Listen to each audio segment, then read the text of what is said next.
Thank you, friends. Shabbat shalom. Greetings to you all. Now, I hope you've all had a great week. And, of course, this week marked International Women's Day, which this year was proposed as a kind of 21st century Lysistrata. But I get the feeling a lot of people did not get that memo. And I have to say, and I know this may sound a little bit egotistical, especially right before the holiday of overcoming ego, but I do like so much of what I write and say in these weekly pieces. And sometimes I'm driving somewhere when one comes on the radio and I listen and I say, wow, this rabbi is great. He has some fantastic things to say. And even though I do the same parshas every year they are different. Every year when we read the same piece, it is always important to try and find something different. Too often, when I go to other services, I hear the same thing over and over and over again. And I have to tell you, that turns me off, as I'm sure it does many of you. So I hope I can continue to find something each week to appeal to just a little part of you. We are at the time in the Torah where it is simply harder and harder to inspire and easier to lose people. And I am inspired by having this great group of fellow soul searchers coming together every week in this great community, House of Spirit, Beth Ruach. So let us come together. And please do go ahead and invite everybody you know, physically or spiritually, to gather and share. From Psalm 133, the Hine Matov, come together right now. Hine Matov, Menayim, Shebetavim, come. Hine Matov, Menayim, Shebetavim, come. Yachad. How good and how pleasant it is for brothers and sisters together. Community. Community. Community. Together. We are a community together, my friends. We always will be. We should naturally come together as an automatic thing, not as just a crisis or special occasion thing. So let us all together take a moment to express gratitude and renew spirit and energy with and for each other. Take time to be thankful for all the wonders of life, our health, our happiness, our families, and our friends, the like-minded support and care we get, the great love that envelops us all. Let us share that goodwill and love with those in need and send out positive energy to help heal all those in need of healing and help renew those in need of renewal. Remember, sending of goodwill, love, peace, and thanks, it's such an easy thing to do, to transmit energy to everybody you know in need or want, to send energy to everybody in the universe. Just your thoughts will do all that. So call out names for whoever you know that may need some healing energy. For Cass, for Phil, for Monty and Anna, for Melissa, and for all of you, for love, for renewal. The kindness, healing, wishes, goodwill, and love that you all send out. It just circles the world finding those in need. So thank you, each and every one of you, for all the energy and love that you put out.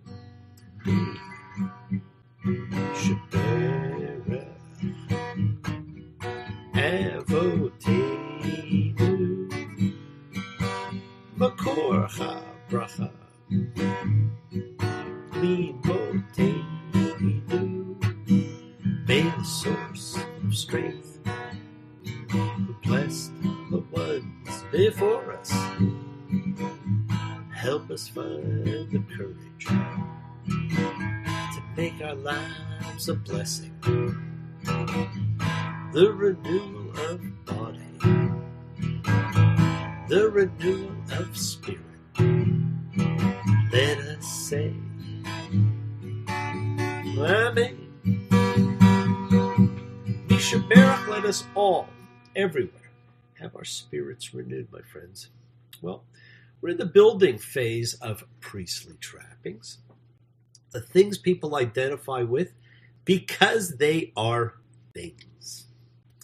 Moses is still on the mountain, still getting his instructions. The The great stories are done, save one, and we're into laws. It is just not the same. Now, this is a kind of sandwich, Parsha. Two tiny little things, at each end of it. One determines the nature of God's relationship with the people, and the other, an instruction still followed to this day. Right? So we have one at the beginning, one at the end, with a lot of building information in between. Tetzava, you shall command. As for you, you shall command the Israelites that they take you clear oil of beaten olive oil, for the light, to kindle a lamp perpetually. In the tent of meeting, outside the curtain which is over the Ark of the Covenant, Aaron with his sons shall lay it out from evening to morning before the Lord, an everlasting statute. An everlasting statute for the everlasting light, the Ner Tamid, still to this day. Seen in every sanctuary, in every synagogue throughout the world. Since we stood at the mountain of God, we have continued lighting the everlasting light. Not a constant, non-extinguished light, but the light of enlightenment. Lit every evening to burn till morning. Now, I was taught when I was younger that it was an everlasting light that never went out. And many still believe that. The only real everlasting light, my friends, is the light within us, the everlasting light of our hearts, of our souls, that never does go out. Now, the balance of this parsha deals with further priestly trappings, the meat of the sandwich, all fantastic, famous pieces, the breastplate with the 12 stones, one for each tribe, the tunic with the bells and pomegranates on it, the sash and headdress with the special writing, and perhaps the most mysterious of all, the Urim and Thummim, the means of direct communication with God used for divination, for clarification, for specific questions. And some believe it was probably also built around a throw of the dice, but was very much seen as a piece of magic, but only to be used by the high priest and no one else, so it was very special. Now, the precise character of this particular oracular device has eluded identification. Now, one common conjecture is that they were actually two stones with different letters or words engraved on them, but there is no way of actually knowing. They may derive from the Babylonian words urtu and tamitu, which mean oracle and command, but the Hebrew urim derives from the word meaning curses. And so if they are opposites, they can be linked etymologically with the term suggesting curse and innocence, and therefore used to determine fault. And that's what they believed, that it was to determine, right and wrong, fault. The traditional interpretation associates the two words with roots that mean light and perfection, or revelation and truth. And it's probably not coincidental that these two words begin respectively with the first and the last letters of the Hebrew alphabet. Whatever their use, and whenever called upon, they were a magic that did not last past the destruction of the first temple, but are referred to on 4 different occasions in the Torah. If you believe in magic, come along with me. We'll dance until morning till there's just you and me. Maybe, if the music is right, meet you tomorrow sort of late at night. We'll go out dancing, baby, then you'll see magic in the music and the music's in me. Yeah, do you believe in magic? Well, we all believe in magic. Now, friends, we have a section on our webpage devoted to the Urim and Thummim. So if you get a chance, go and enter its sanctuary. Take a look. Ask a question. Now, all of the things being described in this section were all pretty fancy things. In fact, they were described as designer. Hey, no generic ark here. Now, You got to ask yourself, would these things be the first things to do by a society of freshly freed slaves that had no laws, no spiritual system, and no religious institution? Probably not. But they were things that the biblical audience had complete familiarity with. The ancient audience of this text had an immense advantage over modern readers because it would have had some actual glimpses of all of the splendid raiment being described and all of the priestly ornamentation. And so they would have had a concrete notion of what was being referred to. We don't, they did. And of course, after the destruction of the first temple, the loss of the ark, the tablets, the tabernacle, and the Urim and Thummim, much of the feeling for sacred just must have been lost. And since the destruction of the second temple, our sense of the sacred has diminished even more. So it's become even harder to comprehend this aspect of the biblical world and to appreciate the power and awe that were associated with sacred objects, sacred places, and the priesthood. Now, overall, this isn't a very exciting parsha, and certainly it might actually have been a possible addition by the priestly class, the Levites, as we turn our focus to new rules, new laws, new rituals, and a myriad of regulations. Because by the time this was put together, the people would have been more familiar and it would have been edited in a different way. But in my search to find things of note for you, interestingly enough, the Parsha ends with what can actually be considered one of the most important sentences in the entire Torah. In Exodus 29:45, "And I shall tent among the children of Israel, and I shall be God to them. And they will know that I am the Lord their God who brought them out from the land of Egypt for me to tent among them. I am Yahweh, their God." And again, Yahweh means he who causes being, and that's what they would have heard in their minds. Now, God will meet with Moses and the people, and God will be present among the people. He will be their God, and they will know that he who causes being is their God. That's one of the most crucial passages in the Torah because it forms the basis of all of the law and most of the episodes that will come in Leviticus, Numbers, and Deuteronomy. Right now, one of the good things about this week, of course, is we also have Purim beginning. So you might enjoy our Purim presentation. And we're going to do that in two parts. We're going to talk about it a little bit today, like right now. And we're going to read the Megillah of Esther in a second part. Do not forget, it is a holiday about staying up late at night, celebrating, getting intoxicated, and these days, dressing in costume. And we're going to talk a little bit about, the costume thing too, but we're going to talk about Purim now. Now, it is, of course, the holiday that comes from a dice throw, a casting of lots, a pour.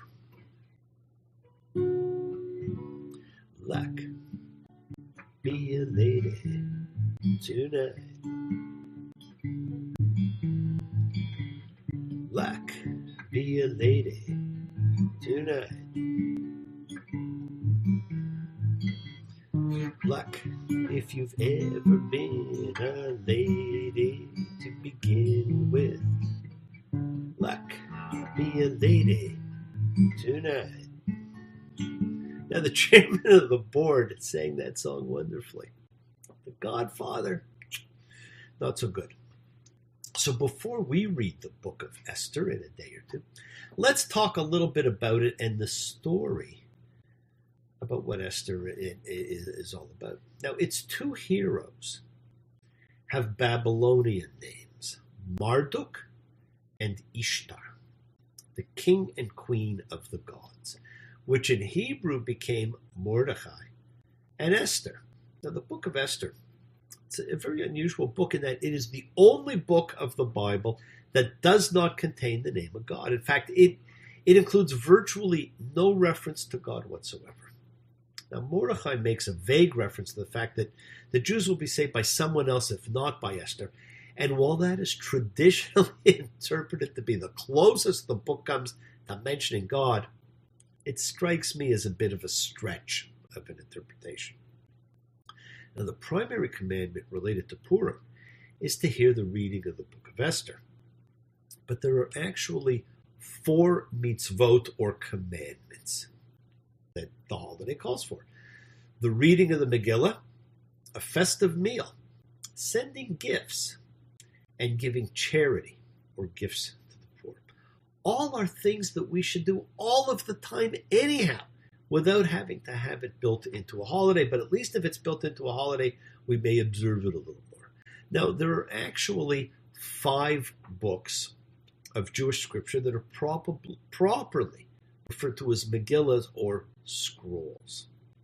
Esther, Ruth, Ecclesiastes, the Song of Song, and Lamentations, which is only read once a year anyhow. Even though they're all known more as books, this one is known as a megillah. And it is a little odd because all the books of the Bible were actually scrolls, megillot, right? Because there were no books. Now, during the reading, it's of course customary to boo, to hiss, and rattle groggers, the noisemakers, whenever the name of Haman is mentioned. The purpose being to blot out the name of Haman. Now, we're also commanded, according to the Talmud, to eat, drink, and be merry. And the Talmud tells us that a person is required to drink until he cannot tell the difference between cursed be Haman and blessed be Mordechai, though opinions do differ as to exactly how drunk that is. Now, the Megillah of Esther is a classic statement of anti-Semitism, perhaps the first such written anywhere. Esther 3:8. Haman then said to King Ahasuerus, there's a certain people scattered and dispersed among the other people in all the provinces of your realm, whose laws are different from those of any of the other people, and who do not obey the king's laws, and it is not in your majesty's interest to tolerate them. Well, Haman obviously is saying because the Jews are different, they must be suspect. Unfortunately, this type of reasoning has again and again throughout Jewish history been the unwarranted rationale for senseless persecution. Now, if you get nothing else from it, understand that this is a miracle story. And miracles do happen. Now, the miracle in this story predates the holiday of miracles, Chanukah, by just over 300 years. And Chanukah took place in like 170, so this is like 470 before the Common Era. Miracles happened then, and miracles continue to happen now. Can you think of the miracles of your life? Now, if you have difficulty, think of the love you have. That's the greatest miracle of all. That's not to say that it's a miracle that anybody would love you, but that love, such a wonderful feeling. It's a miracle, friends. Now, this, like many stories, may be part fable and part history. The king in the book of Esther is none other historically than Xerxes I of Persia, the great king, who was the king in the story of the 300 Spartans. And you either saw the 1962 version, 300 Spartans, or the movie a few years ago, 300, which was a lot bloodier. And the Spartans, of course, held the Persians temporarily at bay at the Pass of Thermopylae. So this is the king there.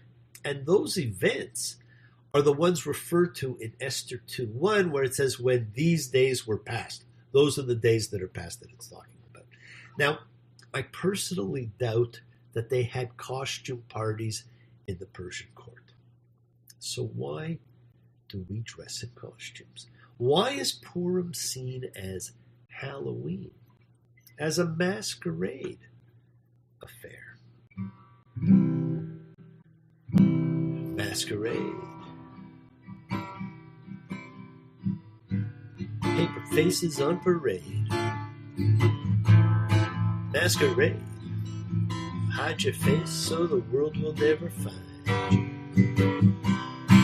Masquerade. Every face a different shade. Masquerade. Look around, there's another mask behind you. Now, the reasons given for why it's become a masquerade thing are a little bit weak, in my opinion. So, in fact, I won't even go into them right now. But here's why I think we have made it a masquerade thing. When we dress up, when we costume, we're someone else. We are incognito. All fear, all shame disappears because it is no longer us. We can revel, we can party, we can get intoxicated, and it is not us. There's no judgment associated with costume. Now, it probably goes back to around the 15th century, I guess, when masquerade balls really began. They were de rigueur all the way through the 17th centuries. Guests would be masked so as to be unidentifiable, which would allow people to guess who was who, and that was part of the game of it all. And of course, many people believe that modern costume parties may be a descendant of this tradition. And just take a look at literature and film. Romeo meets Juliet at a masquerade ball. Phantom makes his public appearance at a masquerade ball. And of course, Cinderella transformed everyone into masquerade junkies. Now, in all these instances, the characters could be who they wanted to be. And if they were not who they appeared to be in real life, well, that was intoxicating. And that is the instruction for the holy day. But unfortunately, many misinterpret this to mean that they can be somebody else. And all that does is it makes you non-congruent, makes you non-conscious. The masks allow you to be somebody different. Now, all the great people that we see in costume actually were congruent. They were who they were regardless of how they appeared. We may have seen them differently, but they were true to themselves. We saw them differently because we judge books by their covers. Are we really happy here in this lonely game we play? Looking for words to say.